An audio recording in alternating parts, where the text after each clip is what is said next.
નમસ્કાર, ન્યૂઝ 18 ગુજરાતીમાં આપનું સ્વાગત છે. હું છું આપની સાથે સંધ્યા. ગુજરાતમાં સ્થાનિક સ્વરાજની ચૂંટણીનો શંખનાદ. 2 એપ્રિલ બાદ ગમે ત્યારે ચૂંટણી જાહેર થઈ શકે છે. પ્રાથમિક મતદાર યાદી જાહેર થતા રાજકીય ગરમાવો હવે તેજ થઈ ગયો છે. 15 મહાનગરપાલિકા, 84 નગરપાલિકાની યોજાશે ચૂંટણી. તો 34 જિલ્લા અને 250 તાલુકા પંચાયતોની ચૂંટણી થશે. કુલ 10,157 પ્રતિનિધિઓ માટે મતદાન થશે. 2027ની વિધાનસભા ચૂંટણી પહેલા સેમીફાઇનલ તરીકે જોવાઈ રહી છે આ ચૂંટણી. રાજ્યના અંદાજે 2,74 લાખથી પણ વધુ મતદારો આ ચૂંટણીમાં મતાધિકારનો ઉપયોગ કરશે. 15 મનપા 1,10,39,131 મતદારો નોંધાયા છે આ 15 મનપામાં. 84 નગરપાલિકા અને 11 પેટા ચૂંટણીના 33,66,330 મતદારો નોંધાયા છે. તો 34 જિલ્લા પંચાયતમાં અને 260 તાલુકા પંચાયતમાં 2,74,82,357 મતદારો નોંધાયા છે. વધુ અપડેટ મેળવીશું સંવાદદાતા ગીતા પાસેથી. જી ગીતા, એપ્રિલ મહિનામાં ગમે ત્યારે જાહેર થઈ શકે છે ચૂંટણી? જી, રાજ્ય ચૂંટણી આયોગ દ્વારા 15 મહાનગરપાલિકાઓ, 84 નગરપાલિકાઓ, 34 જિલ્લા પંચાયતો અને 250 તાલુકા પંચાયતો માટેની પ્રાથમિક મતદાર યાદી પ્રસિદ્ધ થતા જ હવે 2 એપ્રિલ બાદ ગમે ત્યારે ચૂંટણી જાહેર થવાના ભણકારા વાગી ગયા છે અને પ્રબળ શક્યતા વ્યક્ત કરવામાં આવી રહી છે. હું આપણે જણાવવા માંગીશ કે પ્રાથમિક મતદાર યાદી અનુસાર રાજ્યમાં અંદાજે 2,74 લાખથી વધુ મતદારો આ ચૂંટણીમાં મતાધિકારનો ઉપયોગ કરશે, જે કુલ મતદારોના આશરે 50% જેટલા છે. એટલે આ ચૂંટણીના જે પરિણામો આવશે એને મિની વિધાનસભા રિઝલ્ટ પણ કહી શકાય. કેમ કે ચૂંટણી દ્વારા રાજ્યભરમાં કુલ 10,157 જેટલા પ્રતિનિધિઓની પસંદગી થશે, જેમાં 15 મહાનગરપાલિકાઓમાં 1,044 બેઠકો, 84 નગરપાલિકાઓમાં 2,712 બેઠકો અને જિલ્લા તથા તાલુકા પંચાયતો મળીને 6,401 બેઠકોનો સમાવેશ થાય છે. હું આપને એ પણ જણાવવા માંગીશ કે આ વખતની ચૂંટણીમાં નવરચિત જે 9 મ્યુનિસિપલ કોર્પોરેશન છે એમાં પણ ચૂંટણી યોજાશે અને એના સહિત કુલ 15 મનપાઓમાં મતદાન થવાનું છે અને સાથે જ 11 નગરપાલિકાઓની 13 બેઠકો માટે પેટા ચૂંટણી પણ યોજાશે, જેના કારણે આ ચૂંટણી વધુ રસપ્રદ થવાની સંભાવના છે. મેં આપણે પહેલા પણ કહ્યું કે રાજકીય દ્રષ્ટિએ આ ચૂંટણીઓને 2027ની વિધાનસભા ચૂંટણી માટેની સેમીફાઇનલ તરીકે જોવામાં આવી રહી છે. એટલે સત્તારૂઢ જે ભાજપ પાર્ટી છે જે એ ટ્રિપલ એન્જિન સરકારના નારા સાથે મેદાનમાં ઉતરવાની તૈયારીમાં છે. જી ગીતા, આપનો આભાર.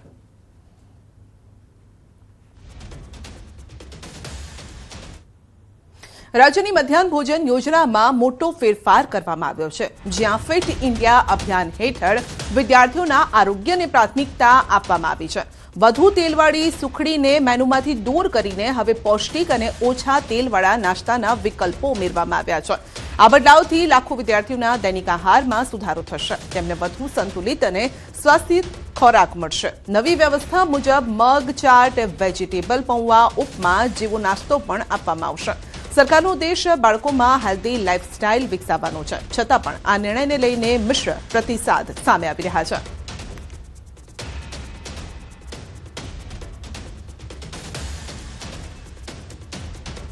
યુસીસી બિલ વિધાનસભામાં રજૂ થશે. સાધુ સંતો પણ પહોંચ્યા છે વિધાનસભા. યુસીસી બિલને સાધુ સંતોએ આપ્યું છે સમર્થન. સંતોએ સરકારના આ નિર્ણયને આવકાર્યો છે.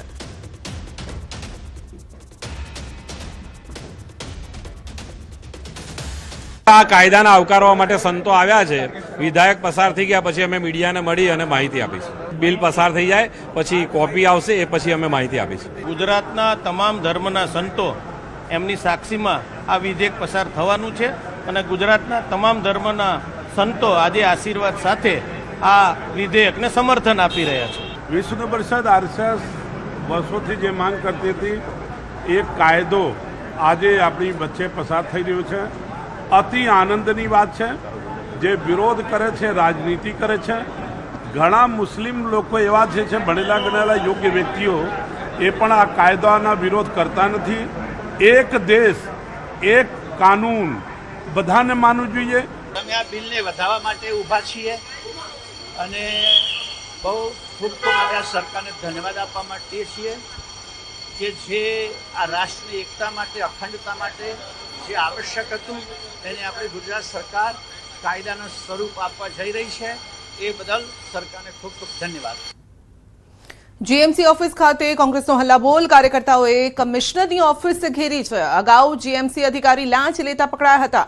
અધિકારી સામે કાર્યવાહી નહીં થતા આ વિરોધ કરવામાં આવ્યો છે. નકલી નોટો ઉડાડીને વિરોધ કર્યો છે. શાસક પક્ષના નેતાની ગાડી પર ભ્રષ્ટાચારના સ્ટીકર પણ માર્યા છે.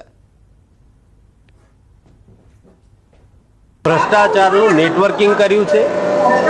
4 દિવસ પહેલા જ આસિસ્ટન્ટ કમિશનર કક્ષાનો અધિકારી જો લાંચ લેતા પકડાયો હોય એસીબીના સરકારી અધિકારીની સાક્ષીમાં, તો એનો નાર્કો ટેસ્ટ થવો જોઈએ. કોના અવેજમાં, કયા કાર્ય માટે, કયા અધિકારીની સૂચનાથી એ આ કમિશન લીધું હતું એણે અને આ ભ્રષ્ટાચાર કર્યો હતો અને કયો પદ અધિકારી એમાં ઇન્વોલ્વ છે, આનો નાર્કો ટેસ્ટ દ્વારા એનું પરિણામ આપવું જોઈએ. રાજકોટમાં પણ શહેર કોંગ્રેસે કર્યો છે અનોખો વિરોધ. પથ્થરનો હાર પહેરીને કોંગ્રેસ કાર્યકરે વિરોધ કર્યો છે. મહાનગરપાલિકાના શાસકો ભ્રષ્ટાચાર કરતા હોવાનો આક્ષેપ લગાવ્યો છે. મહાનગરપાલિકાના પૂર્વ વિપક્ષ નેતાએ વશામ સાગઠિયાએ કર્યા છે આક્ષેપ. પૂર્વ સ્ટેન્ડિંગ કમિટીના ચેરમેન અને મેયર સામે આક્ષેપ કર્યા છે. હાથમાં અલગ અલગ બેનર દર્શાવી કોંગ્રેસના કાર્યકરો દ્વારા આ વિરોધ પ્રદર્શન કરવામાં આવ્યું.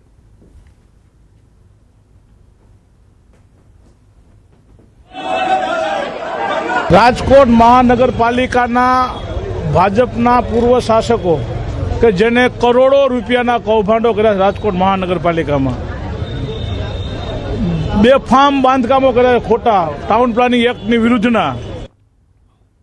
સુરતમાં સરકારી નોકરી આપવાના બહાને 4 લાખ રૂપિયાની છેતરપિંડી કરનાર આરોપી આખરે પોલીસ જાપ્તામાં આવી ગયો છે. ઝોન 6 એલસીબીની ટીમે ટેકનિકલ સર્વેલન્સ અને હ્યુમન ઇન્ટેલિજન્સના આધારે મહારાષ્ટ્ર બોર્ડર સુધી ઓપરેશન ચલાવી આરોપી અશ્વિન પાડવીને ઝડપી પાડ્યો છે. આરોપી લાંબા સમયથી ફરાર હતો. પ્રભાવશાળી ઓળખાણ બતાવી ભોગ બનનાર પાસેથી પૈસા પડાવ્યા હતા. સરકારી વિભાગોમાં મોટી ઓળખાણ હોવાનું કહી સરકારી નોકરી આપવાની લાલચ આપી છેતરપિંડી આચરવામાં આવી હતી. 3 દિવસની રેકી બાદ પોલીસે ગુજરાત મહારાષ્ટ્ર સરહદ પરથી તેની ધરપકડ કરી છે અને તેની સામે કાયદેસરની કાર્યવાહી હાથ ધરી છે. सीधा अपने ले जैसू हवामान विभाग की प्रेस कॉन्फ्रेंस में हैं. इसी प्रकार न्यूनतम तापमान भी थोड़े से राइज हुए हैं. जो अभी जो सिस्टम है, अभी कोई विशेष वेस्टर्न डिस्टर्बेंस जो कल था वो निकल गया है, मूव अवे हो गया है. तो अभी की कंडीशन के हिसाब से हम अगले 7 दिन तक ड्राई वेदर एक्सपेक्ट कर सकते हैं पूरे गुजरात स्टेट में. और साथ में जो यूटीज़ हैं दादर नगर हवेली, दमन, दीव इत्यादि में जो मैक्सिमम टेम्परेचर अगर देखें तो 2 दिन तक 2 से 3 डिग्री उत्तरोत्तर उसमें वृद्धि है. उसके बाद कोई विशेष बदलाव नहीं है.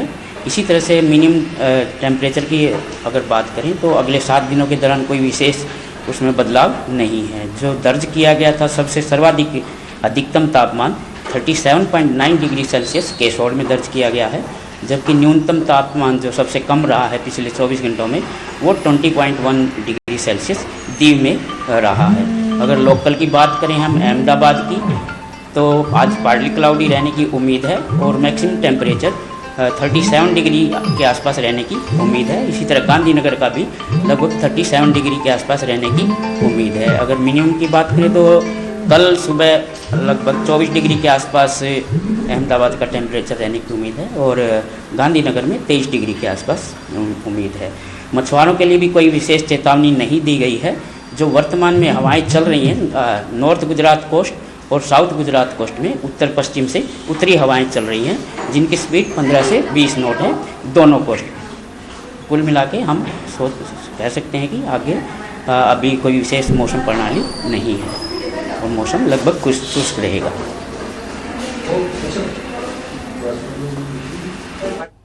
तो 7 दिवस वातावरण सूकू रहेशे. एक तरफ मावठानी आगाही थई रही हती के फरी एक वखत मावठું आवशे, परंतु हवामान विभागનું કહેવું છે કે હાલ કોઈ જ એવી શક્યતા નથી. અને હવે વાત કરીશું કે અફવાથી દૂર રહેજો.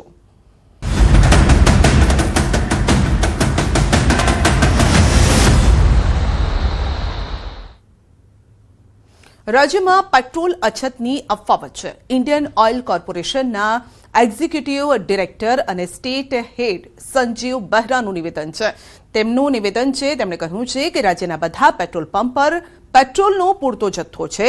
રાજ્યના બધા ડેપો અને ટર્મિનલ્સમાં પણ પૂરતો સ્ટોક છે, પૂરતો બફર સ્ટોક છે, એટલે ચિંતાનો કોઈ વિષય નથી, ચિંતાનો કોઈ જ મુદ્દો નથી. સાથે તેમણે રાજ્યની જનતાને અપીલ કરી છે કે તેઓ ગભરાટમાં આવી લાઇનમાં ન ઊભા રહે અને જો કોઈ પેટ્રોલ ડીલર પેટ્રોલ હોવા છતાં પેટ્રોલ પંપ બંધ કરશે તો તેની સામે કાર્યવાહી પણ થશે.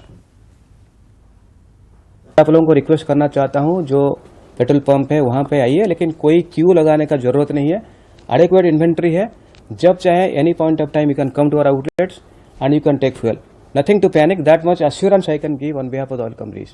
एंड एक चीज हमको कुछ मीडिया में देखने को मिला था कि कुछ आउटलेट हमारा बंद कर दिए हैं. वो वेरीफाइड नहीं है अभी, हम डेफिनेटली उसको वेरीफाई करेंगे. इन केस कोई डीलर हमारा जो रूल्स एंड रेगुलेशंस है उसके अगेंस्ट में काम करता है और आउटलेट बंद कर दिया है, इन्वेंट्री होने के बाद भी स्टॉप कर दिया है, पब्लिक इनकन्वीनियंस हुआ है, definitely I assure will take definitely action. સતત બીજા દિવસે પેટ્રોલ પંપ પર પેટ્રોલ ભરાવવા માટે લોકોની કતાર જોવા મળી રહી છે. પેટ્રોલના અછતની અફવા વચ્ચે લોકો પેટ્રોલ ભરાવવા માટે લાઇન લગાવી રહ્યા છે અને આ મામલે પંપના સંચાલકનું કહેવું છે કે પેમેન્ટ સિસ્ટમમાં સામાન્ય બદલાવના કારણે મુશ્કેલી પડી રહી છે. લોકોએ ડરવાની કે કતાર લગાવવાની જરૂર નથી. વડોદરામાં રિફાઇનરી ઘર આંગણે હોવાથી કોઈ મુશ્કેલી નથી તેમ જણાવ્યું. આ રીતનો પેનિકનો જરાય માહોલ નથી.